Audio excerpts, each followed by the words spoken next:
Imagine um jogo onde todas as suas escolhas importam, onde os horários de missões que você faz importam, onde todos os NPCs têm rotina diária e agem naturalmente durante o jogo, onde a mecânica de combate é praticamente perfeitas e inovadoras, personagens principais com histórias não lineares e um mundo onde você é livre para fazer o que você quiser.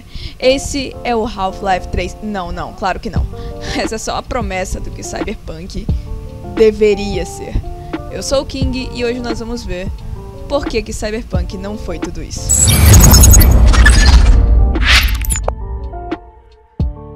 Diversos motivos para explicar por que Cyberpunk 2077 é um jogo quebrado e disfuncional. Mas antes de falarmos deles, vamos ter um pouco de contexto sobre o jogo, beleza? Lembrando que na descrição tem um link para vocês com a venda de um Jordan Nike com 80% de desconto do preço normal. Um Jordan, vocês veem aí que é mais de 1000 conto e eu tô vendendo um idêntico por apenas 200, então deem uma olhada lá caso se interessem, beleza?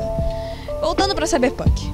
Eu lembro que há uns anos atrás esse jogo deveria ter sido a revolução do mundo dos games. Ele seria tudo de bom que os videogames já trouxeram pra gente. Um verdadeiro Mario Bros 2020. O que é irônico, já que ele foi inspirado diretamente pelo RPG de mesa Cyberpunk 2020. Que é até bem antigo, eu acho que é dos anos 80, mas que é bem mais funcional do que essa fonte infinita de memes que é esse jogo. E que se caso vocês gostam de RPG, eu recomendo que vocês venham a jogar muito mais esse RPG de mesa do que o joguinho da Steam. Sério, ele é bem mais barato e é muito mais divertido em questões técnicas. E vamos dar uma olhada.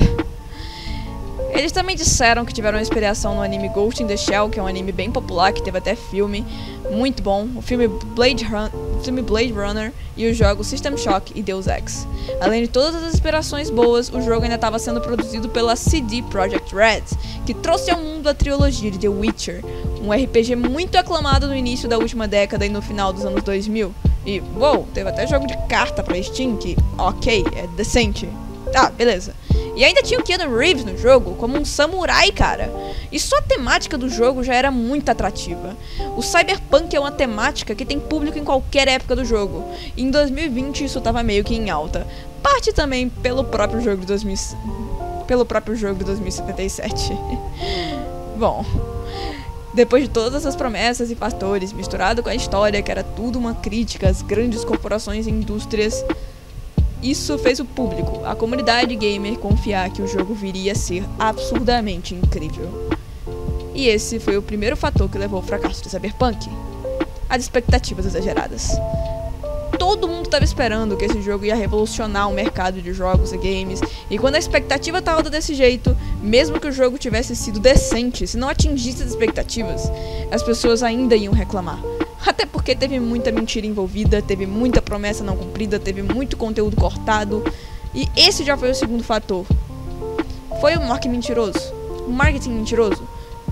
O que é muita hipocrisia, já que o jogo é uma crítica às corporações e às más decisões delas, sendo que a própria empresa que fez o jogo é uma corporação que fez péssimas decisões durante todo o desenvolvimento do game e até o lançamento. Porque o lançamento foi até na época de Natal nos Estados Unidos. E isso é bem curioso, já que o Natal é a época mais lucrativa do ano. E toda aquela coisa do não vamos lançar algo incompleto foi uma mentira muito grande também. E aí que a gente já chega no nosso terceiro fator. O jogo precisava de mais tempo.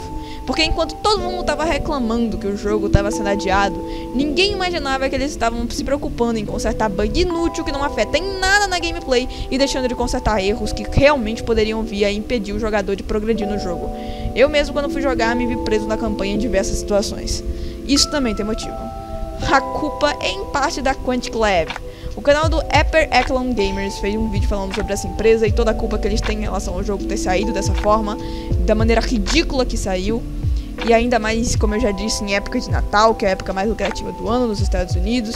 Logo era a melhor época de lançar o jogo, mesmo com tantos problemas, o que mais uma vez mostra a hipocrisia gigante dessa empresa.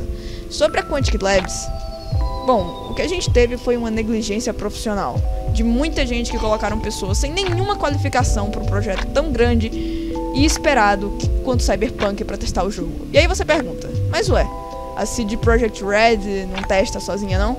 Então, desenvolvedores não costumam testar os próprios jogos, quando é um third party desses. Quando a empresa tem muito dinheiro, eles contratam os beta testers. Mas isso normalmente é quando tem distribuidoras multimilionárias envolvidas.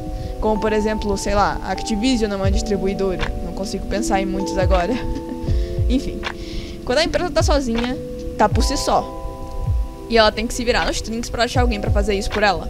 A CD Projekt Red contratou a Quantic Labs pra testar o jogo, porque a Quantic Labs é especializada nisso, em testar jogos e reportar erros de bugs pro Cyberpunk para os desenvolvedores consertarem. O problema nesse caso é que nenhum dos bugs reportados eram realmente importantes pro funcionamento do jogo. É tanto que, bom, apesar de muita gente dizer que isso era importante, a prova de que não era tão importante assim é que a gente tem muito jogo incrível e... eu não diria incrível, mas muitos jogos muito bons que são amados pelo público, mas que tem muitos erros visuais, por exemplo. Eles são até que raros, mas eles existem. Como, por exemplo, Assassin's Creed Odyssey ou Final Fantasy XV. Eles são cheios de bugs bobos, mas não afetam tanto na gameplay, no funcionamento do jogo, e muito menos no fator diversão, que pra mim é a parte mais importante de um jogo. Enfim, o ponto é que a prioridade de fabricar um jogo não deveria ele ser bonito visualmente, não deveria ele parecer, ele ter uma roupagem muito boa, uma maquiagem muito boa. Deveria ser ele ser funcional primeiramente, depois você pensa nesses fatores. No caso de Cyberpunk e da própria Quantic Labs, a prioridade foi invertida. O mais importante era fazer o jogo parecer incrível. E realmente, quando você olha pra gameplay, ele é perfeito. Quando você olha pra gameplay, ele parece ser maravilhoso. E realmente, visualmente falando, o jogo é perfeito. Claro que não é tão incrível e tão revolucionário quanto, sei lá, Detroit Become Human ou The Last of Us 2, mas ele é muito bonito.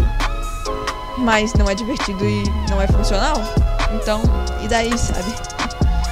Mesmo assim, com uns 60 patches de correção, pode até ser que o jogo tenha ficado 1000 vezes melhor do que antes. Mas mesmo assim, o estado com que ele foi lançado foi simplesmente vergonhoso para a empresa. E eu espero muito, muito mesmo, que esse episódio de decepção tenha serviço de lição. Não só para CD Projekt Red e para Quantic Lab, por mais que eu duvido que essa segunda aprenda alguma coisa, já que eles também fizeram as correções dos bugs de The Witcher 3 e a gente sabe o quanto isso deu certo, quanto também para outros estúdios de produção de jogos, que uma história, um conceito e uma ideia legal não faz um jogo bom.